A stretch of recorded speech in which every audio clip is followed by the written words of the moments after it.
Bilang paggunita pa rin sa HREP Month, isang trick or treat ang isinagawa sa Kamara kung saan tampok ang mga costume sa mga anak ng HREP employees. Si Julian Bunag, una sa balita.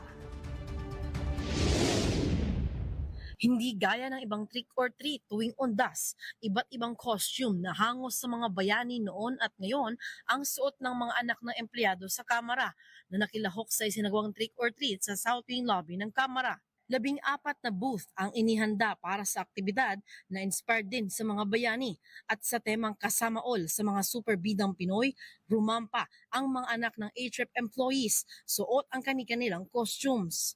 Ang mga ganitong aktibidad ang ipinagpasalamat ni Anne-Marie Manong mula sa Committee Affairs sa House of Representatives.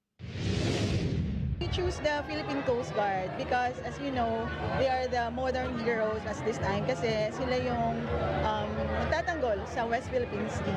It is important kasi at this time, nagkakaroon ng chance yung mga kids to meet with each other. What's your favorite group? Mostly what do you call this, like the grab and like the angkas one. I like the game that it has there. I'll give it a 9. Bukod sa mga candy na handog ng 14 booth na itinayo rito sa Kamara, may mga food stalls din kung saan maaring kumuha ng fries, donut at ice cream ang mga batang nakilahok.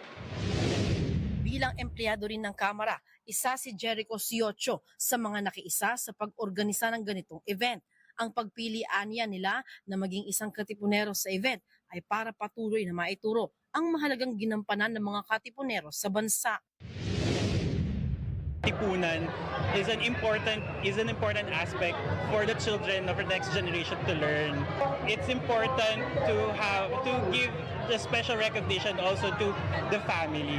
It's not the institution. It's not just about the employees and also the members and also the public, but also it enriches the family of the employees.